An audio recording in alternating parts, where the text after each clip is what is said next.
regarding devotional principles. Not accepting unfit disciples, constructing many temples, or reading many books.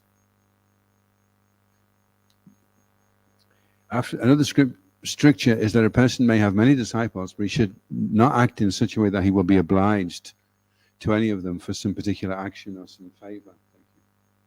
One should also not be very enthusiastic about constructing new temples, nor should one be enthusiastic about reading various types of books, save and accept the ones which lead to the advancement of devotional service. Practically, if one very carefully reads Bhagavad Gita, Srimad Bhagvatam, teachings of Lord Chaitanya, and this nectar of devotion, that will give him sufficient knowledge to understand the science of Krishna consciousness. One need not take the trouble of reading other books. In the 7th canto of Srimad Bhagavatam, 13th chapter, verse 8, Narada Muni, while discussing with Maharaj Yudhisthira the various functions of the different orders in society, especially mentions rules for the sannyasis, those persons who have renounced this material world. One who has accepted the sannyas order of life is forbidden to accept as a disciple anyone who is not fit. A sannyasi should first of all examine whether a prospective student is sincerely seeking Krishna consciousness. If he is not, he should not be accepted. However, Lord Chaitanya's causeless mercy is such that he advised all bona fide spiritual masters to speak about Krishna consciousness everywhere. Therefore, in the line of Lord Chaitanya, even the sannyasis can speak about Krishna consciousness everywhere. And if someone is seriously inclined to become a disciple, the sannyasi always accepts him. Srila Goswami Prabhupada ki jai. Om Namo Bhagavate Vasudevaya. Om Namo Bhagavate Vasudevaya. Om Namo Bhagavate Vasudevaya.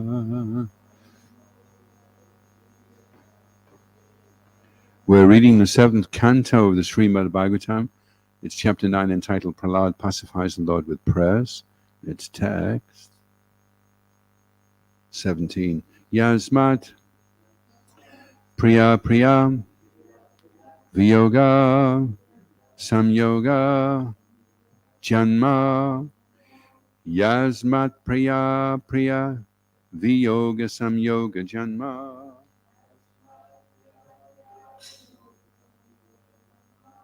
Shokagnina Sakala Yonishu Dayamana. Shokagnina Sakala Yonishu Dayamana.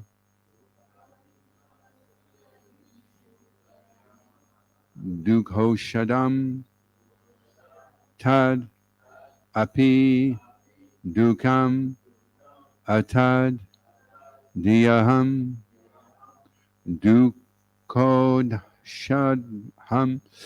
Tad Api Dukam Atad Diyaham.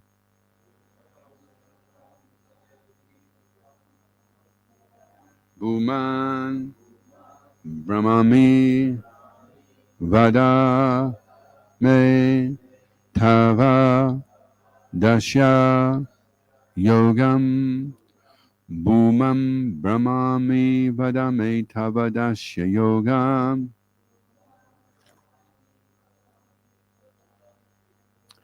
Yasmat Priya Priya Viyoga Samyoga Janma.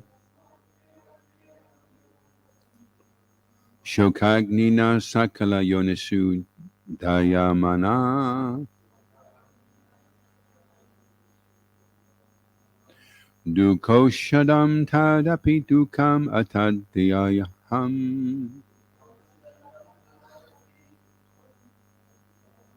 Bhumam Brahmami Vadame Tavadasya Yogam.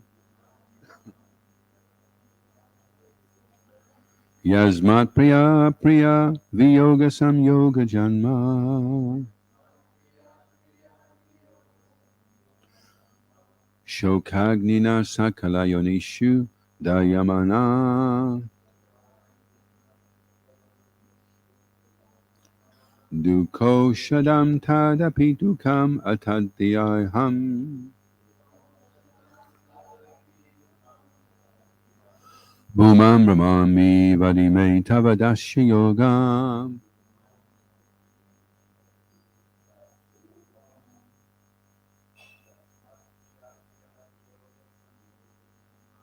Yasmat Priya Priya Viyoga Samyoga Janma.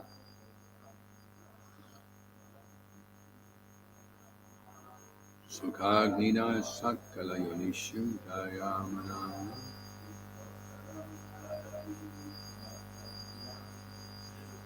Siddhanta Dukam Atadhyam.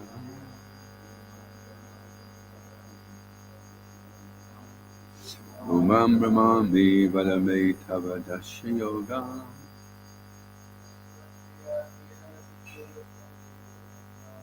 Yasmat Priya Viyoga Samyoga Janma.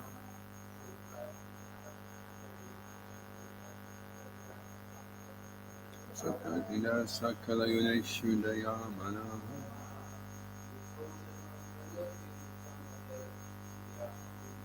Koshadam Tadapi Dukam Atadhyayam.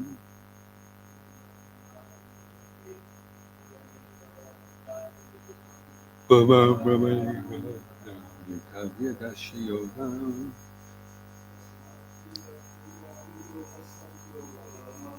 Yasmat Priya Priya Viyoga Samyoga Janma.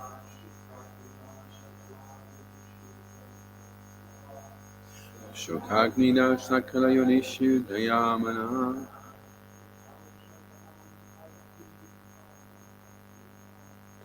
Dukashadam Tadapi Dukam Atadhyaham. Bhava Brahmami Vadame Tavadasya Yoga. Ladies. Yasmat Priya Priya Viyoga Samyoga Janma.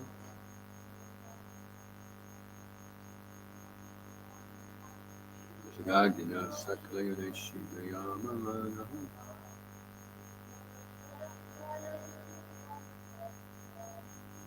Koshadam Tadapi Dukam Atadhyaham.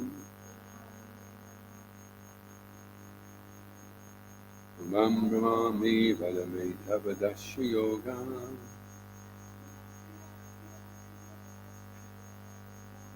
Yasmat Priya Priya Viyoga Samyoga Janma.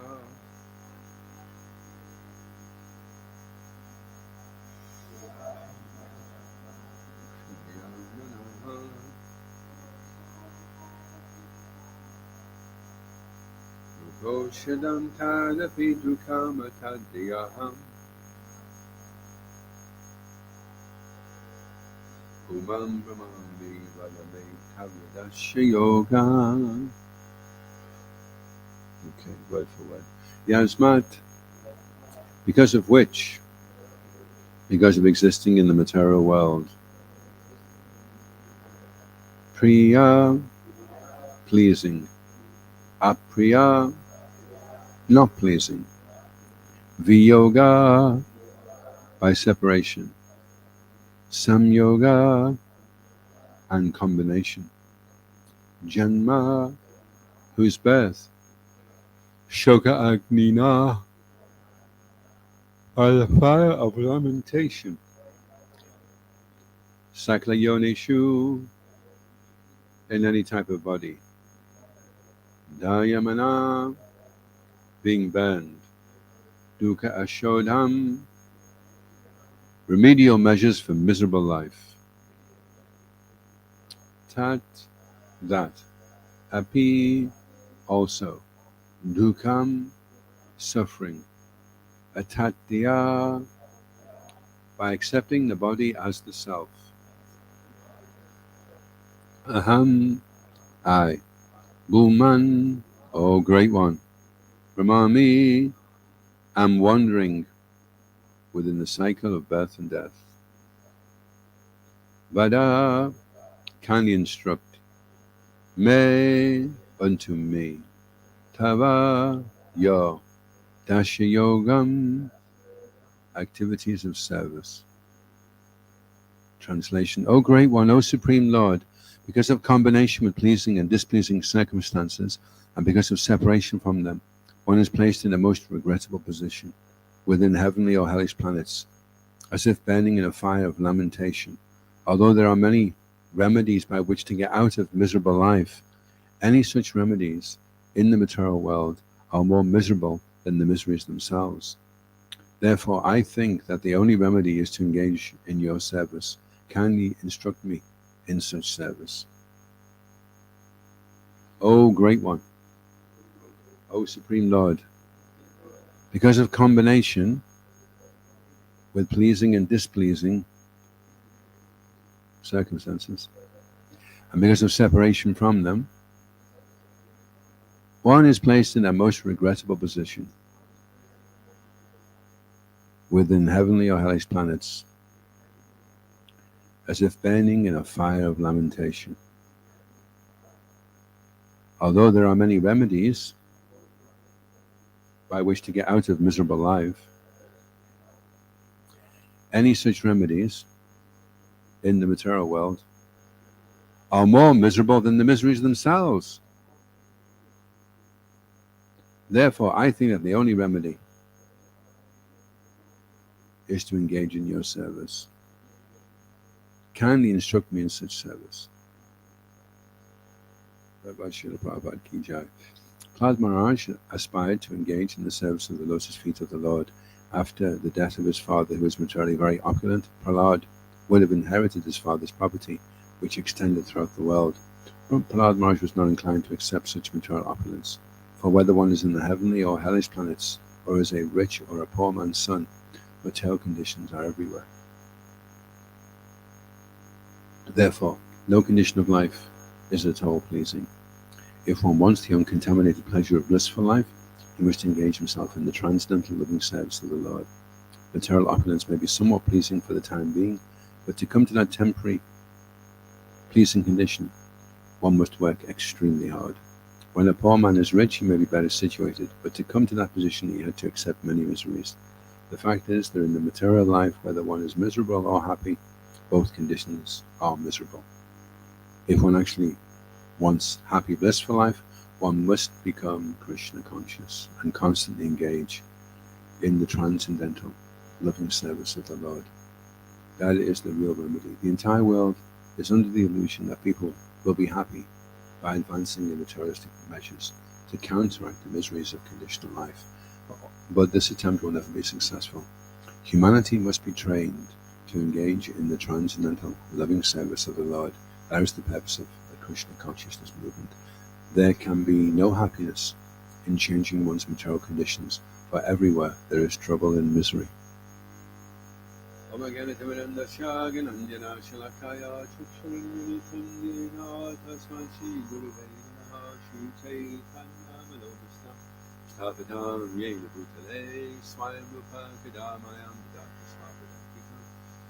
Jaya Shri Krishna Chaitanya Prabhu Nityananda Shri Advaita Gadadhar Srivasa Hare Krishna Krishna Krishna Hare Hare Hare Rama Rama Rama Hare Hare Vanchakalpatarubhyascha Kripa Sindhubhyascha Patitanam Bhavanebhyo Vaishnavebhyo Namo Namaha.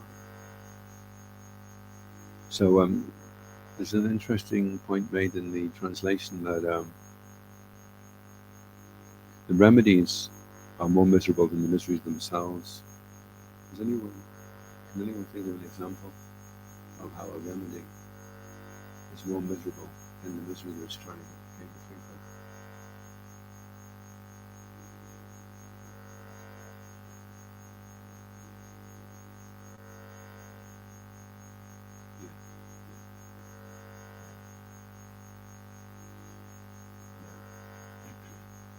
Sometimes they take a pain and some other side effect which makes them depressed.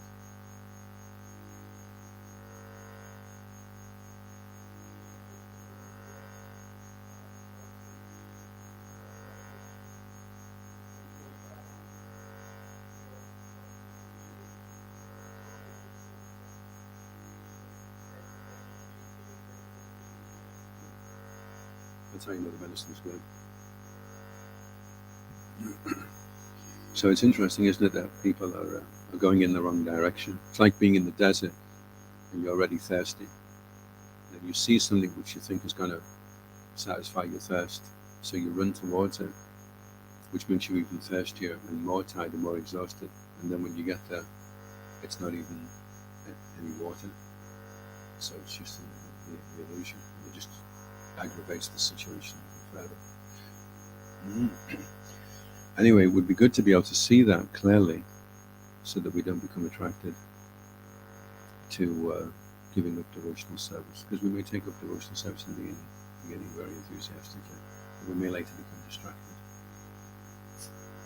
Just like, interesting point Prabhupada makes in the purport, he says,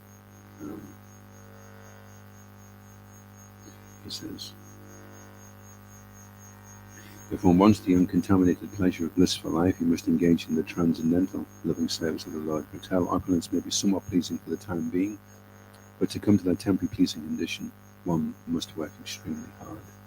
So, majority of people that come to devotional service, they come because they've experienced the fatigue of trying to achieve happiness in the material world, and they've become frustrated. So they've come to the realization that this is hopeless. So then when they take up devotional service, the miseries go away. And when the miseries go away, then they again contemplate taking up material life again. So they go, I'll be okay now. I'll free from my sinful reactions. I'm now a vegetarian. I wash my socks once a week, so I'll be fine now. I'll get back out there and won't be smelly anymore, and I'll be happy. Everything will be fine. So we have to shift from coming to Krishna consciousness out of stress to coming to the first category. There's four highest people that turn to Krishna, and the highest one is the one that's searching for the absolute truth. There's relief from suffering, curiosity, search for eternal opulence, and search of the absolute truth. So we may come to Krishna consciousness because we're in distress, but then when we get relieved, then we have to understand that's not the goal. Because we can relieve from eternal distress. The goal is to take up the search for the absolute truth. Otherwise, if you don't do that, then there's a high risk of falling back to material life. They say that if you buy something, it makes you feel happy. That's what people do. They buy things, and they've timed it. Do you know how long it lasts if you buy something that makes you feel happy? So they say. They've timed it that it takes about 6 weeks. So if you buy something, you get a nice car after 6 weeks. It's not, you're not getting that buzz anymore. So what does that mean? It means you got to buy another car, or buy another something. So every 6 weeks, and if you bought like one thing 6 weeks ago, and another thing a week after that, another thing a week after that, and it means every week, those 6 weeks are going on for that thing you bought. So you can consumerism. And consumerism is what's making the economical world go round. And we're consuming at a greater rate than the earth can provide. And if we continue on like this, we'll eventually push the resources of the earth beyond the brink of no return. And we're taking more out than we're putting back in. So that's what's going on. People are very greedy.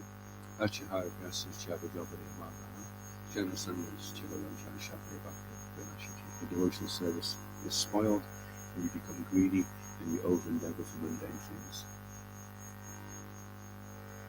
So when a poor man is better situated, so you could say, well, I was poor, and now I've won the lottery, and now I have a lot more money, and I'm a lot happier. But they've actually done research on people that win the lottery and win big amounts of money, and they generally find that people become more miserable rather than happy. It's not what you would think, is it? But that's what Maya is. Maya is that it's an illusion. It's not this. So you're thinking it's going to be this, but it's not this. Just like the Facebook profile, it's not actually what it is. It's just what people want you to think it is. When a poor man is rich, he may be better situated. but he had to work very hard. So every pleasure costs a pound of flesh. You have to pay the pound of flesh, whatever it is. So say you start getting more pleasure from having drugs, you take all these amazing drugs and making you feel really happy, the life and soul of the party. And there was one man actually going on the doors in London, which was years ago.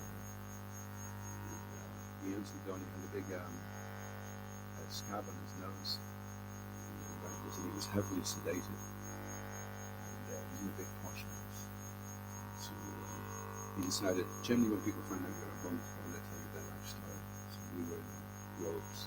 So we wanted to come in and told us his life story. So where it happened was he'd been running this really successful restaurant in London. And he was taking cocaine. And the cocaine was making him really charismatic. He had a beautiful wife, 2 children, really successful restaurant. Everyone was up against. He was tasty. He was always nice, generous, kind. And so he was going on like this for years. And then one day, he just turned into a monster. And he was telling us he beat his wife up, dislocated her shoulder. The next day she filed for divorce. She took the 2 kids off him. The business went down the chute. And he attempted suicide. And then they put him on these really heavy antidepressants. So you may have a certain amount of enjoyment that you're a Jew, and you decide you want to push that higher. So you take some intoxicant. And you do, you go high, but you're supposed to get good and good. But then at some point to balance it, and you don't want to suffer so much like that, to balance it.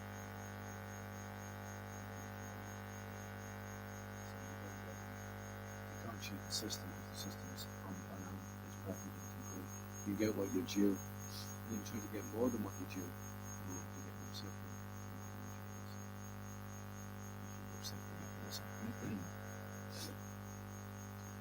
But the fact is that material life is miserable, and if we can just embrace that and accept it and meditate to Krishna consciousness. Idana Yovana Putra Parijana is a nice song, Vajahure Mana. Vajahure Mana Idana Yovana Putra Parijana.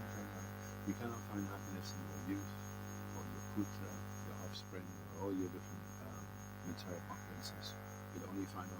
You'll only find happiness when you take shelter of Krishna and his devotees. I'm just reading a book right now, actually. What was that match that came over from Germany? Yes, so David. And she's written this book called Sheltering Relationships. And she says that all the problems we've had in our society with gurus and sannyasis have been because they've not had sheltering relationships with their peers. They've mainly just been given with younger devotees that show them respect and adoration. But it's recommended, I don't know where Bhakti Maharaj got the statistic from, but she quotes him as saying that for a devotee he should have 60% association with his peers, with those devotees on the same level as himself. And he should then have 20% association with those younger and 20% association with those that are more advanced. And by doing this, then he can remain safe. He'll have a sheltering relationship with his peers. And she was saying that of the 3 types of relationships, the one that is the most challenging is to have a sheltering relationship with someone who is your peer, because the envy naturally comes in, and you naturally want to try to compete and say, well, I know we're equal, but actually I'm just a little bit better than you.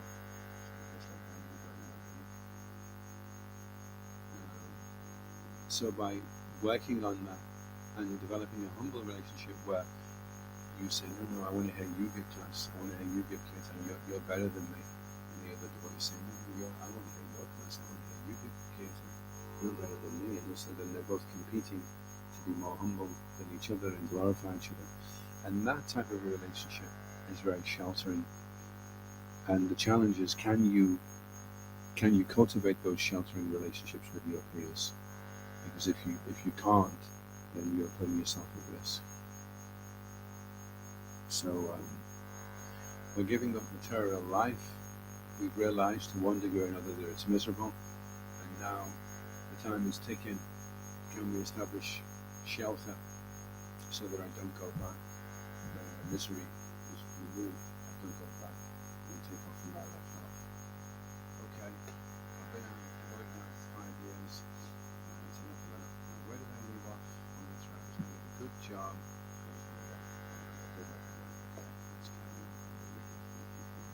You just take up.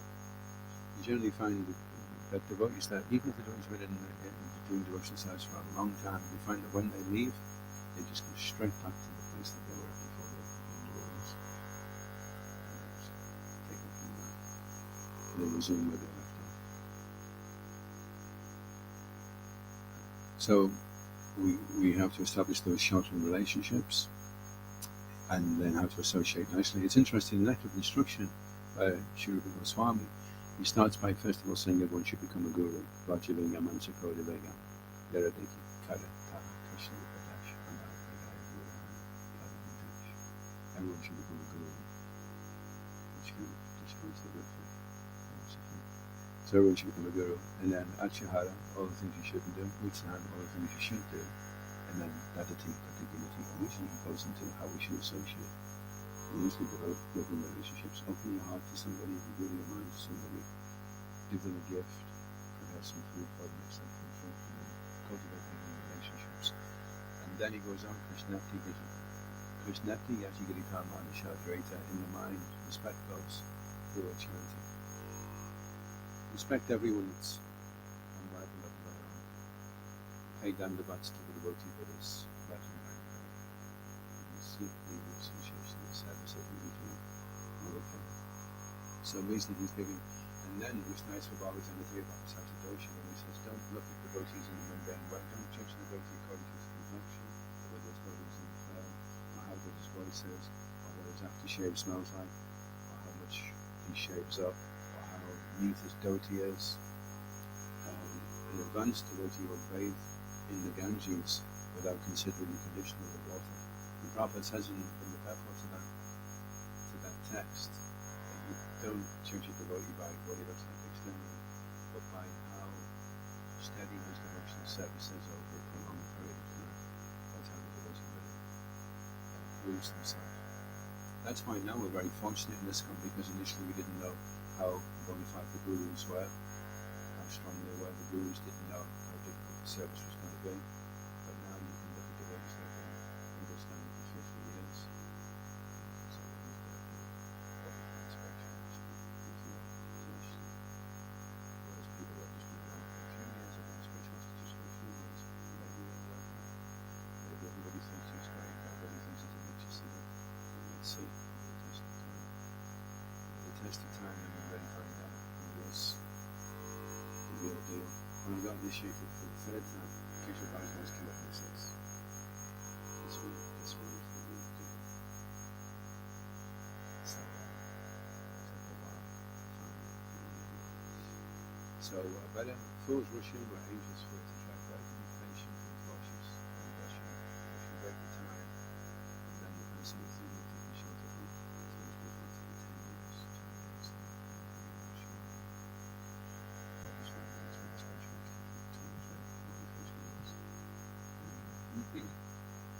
So he says, Tristai Bhagavatam Atya Bhagavatam Dosha, don't judge the devotee according to what he looks like, or how well he can sing, and how many slokas he knows, but judge him by his sustained, steady practice of Krishna consciousness over an extended period of time.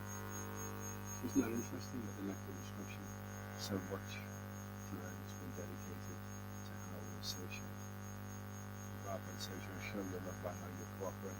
So if you don't cooperate with devotees and you say, oh, I love Srila Prabhupada, I just can't stand the devotees. And how much do you love Prabhupada? You may say you love Prabhupada. Prabhupada's saying, show your love by how you cooperate. So if you're not cooperating, then you don't really love Prabhupada. Anyway, he qualified. He just says some nice things for me. Granted, that's a good job. how do you cooperate with others? If you're moaning and groaning and griping all the time, blaming, you're playing the blame game. So you can't go home and talk about it and somebody else. It's not when the Yamadutas come down and you say, it's like, it's not going to wash, is it? The Yamadutas are going to, the Yamadutas are no, what do you think is going to happen? Okay, well, no, who wants to get okay, well, don't get them. Not going to work with the Yamadutas. You don't go back to Dasa by blaming other people, using them as an excuse for not surrendering. It's up to you. Shishikori Kai Bhai Prashashiki Shah. Any questions or comments? Yes, Isha.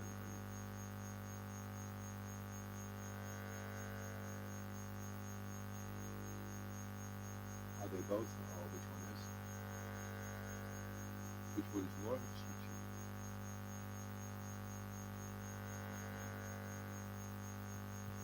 Well, when you're getting older, then the total distress. I was reading the Puja book about each time the Maharaj was saying he's just reaching the age now that Prabhupada started the movement. So he's just old and how determined Prabhupada was. So this last 2 years especially, because a lot of difficulties in his body was extremely difficult for him to continue on his service. Although the Sikh man is such a good devotee, such a strong devotee, such a taste for the holy name. Sometimes we have a misconception that when I become Krishna conscious, I'll just be blissful, I'll be floating around, everywhere there'll be a song, there'll be stuff, there'll be a dance, heaven, shall be some shall be a feast,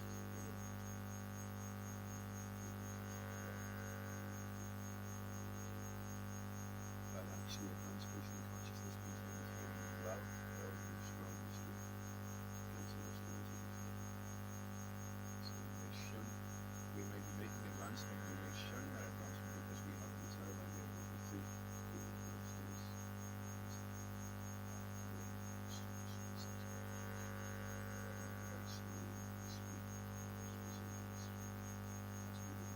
Materialistic idea of what we think being spiritual advancement.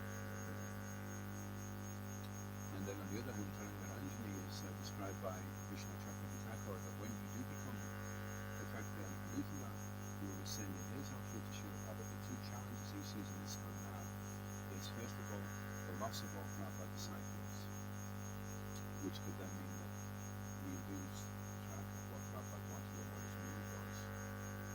And the other challenge is that now the movement is becoming very, very prominent. He's talking to temples, there's millions and millions of arms flying around, there's huge positions, film stars are getting interested, presidents are coming for advice, suddenly you've got such, and he says that he sees that there's another challenge is that then we can become proud.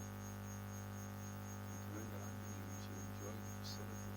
When you become a devotee, you're able to become more fluent, more articulate, more charismatic. In so many ways, people become attracted by you. And then that gradually those waves of facility that are coming your way.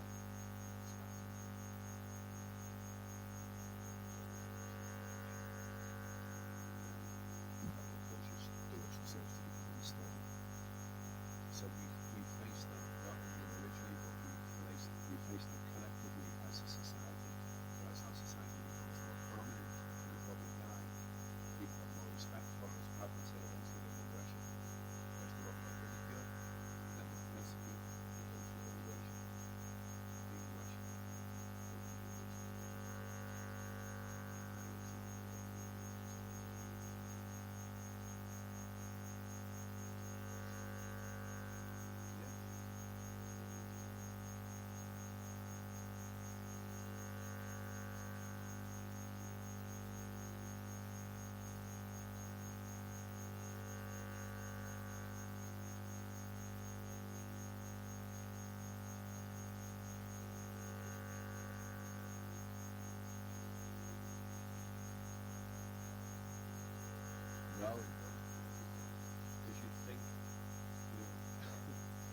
discriminate, to look at the society of devotees. Rupa Goswami is saying we have to discriminate.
somebody that's sincere enough that when you find the truth, you're prepared to give your entire life to them.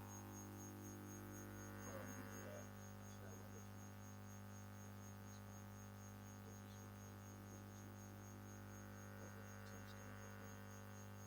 the toast of the home,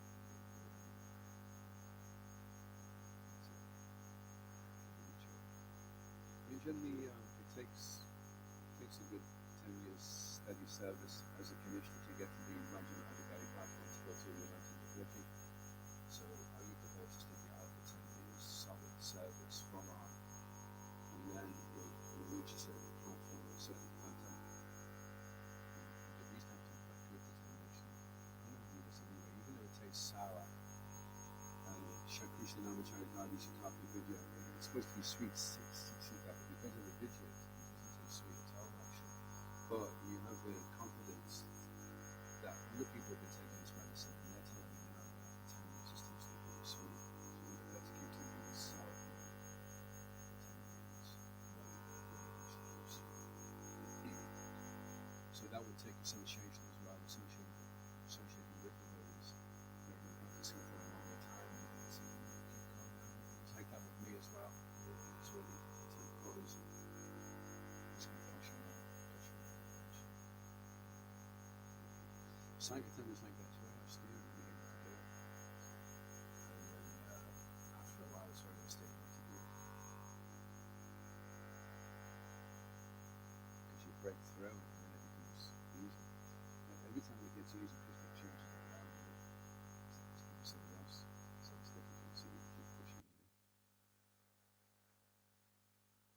So you're, when I heard Utsahanda Chatarya, that you have to be enthusiastic and confident and patient, I thought patient meant just a few weeks or a month or a year at the very most. But as you go on, you realize that patience means a lifetime. You have to be patient. And it's interesting that Bhaktisiddhanta, he doesn't say that mundane thoughts are the problem. He says being in a hurry is the problem. He says when mundane thoughts come into your mind when you're chanting, don't slacken. So the problem is we slacken, we're trying like anything, and then it doesn't happen, and we're like, oh no. Then we slacken off. Whereas he says, don't slacken. That's what it's going to be like. You're going to be trying really hard. It's not going to happen, and then you've got to be patient. So you've got to be enthusiastic and confident over a sustained period of time, and that's the challenge, 4 eggs, 16 rounds, and then the hard one, 1 lifetime. 4 eggs, 16 rounds, no problem. I've been doing it for half an hour, no problem. I've been doing it for 3 weeks, no problem. 1 lifetime. Oh, 1 lifetime. That's the hard bit. You have to be patient. And the later you leave, you think, okay, well, I will do it in 1 lifetime, but I'll be in 1 lifetime from when I'm 60. But then the problem is, you've got 60 years of going the wrong way, and you're trying to do a U-turn now. You've been going down the motorway 300 miles an hour for 60 years, and then suddenly, actually, I knew it was the wrong direction, and now I'm just going to turn. So much momentum. It's going to be difficult to turn, When you're young, you can turn easier. You can change easier. They say that, in the brain, when they take a person's brain out that's punch drunk, they don't have any memory, because what happens is the brain bangs against the inside of the skull, and all the little creases that are there, they all get smoothed out. So when you take the top of someone's brain, it's brain drunk. All the top of the brain is smooth. So those grooves are where how the memories are formed, samskaras.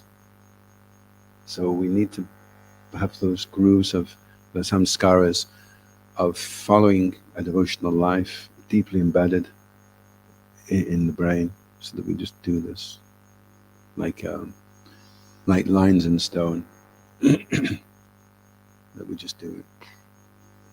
And that's what our line is. If you look at the Goswamis, all the Acharyas in our line, they're all showing, although they're Raganuga, although they're spontaneous, people have this idea that spontaneous means, do you want to go out today and do Sankirtan? No, I don't feel like it.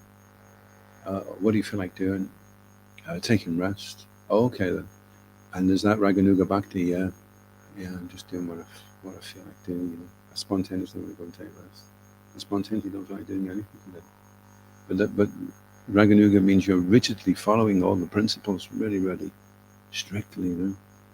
Raghunath Das Goswami, 1,000 obeisances a day, so many rounds every day, and then cycling, going around Govardhan Hill, so many really, even though they were so old, they just carried on. So that's what Raganuga looks like. Spontaneously wanting to do things really, really strictly, really rigidly. And so that will be the challenge. Shiv Ramanujan in his book, Shuddha Bhakti Chintamani, he says the two challenges for the Prabhupada Nuga are Ritvix and Gaudiya Mat, because they will in one way or another try and change or transplant what Prabhupada has given us, or undermine it. Prabhupada said this about the Jiva issue. Prabhupada worships Nrsimhadev, and in somewhere or other they'll find some way to undermine Prabhupada and his absolute position. So if you're a Prabhupada Nuga, hold on to your faith in Prabhupada very dearly. It's a very, very special treasure that you have. And there will be bandits along the road that will try and take it away from you. So watch out, sincere seekers. Any other questions or comments?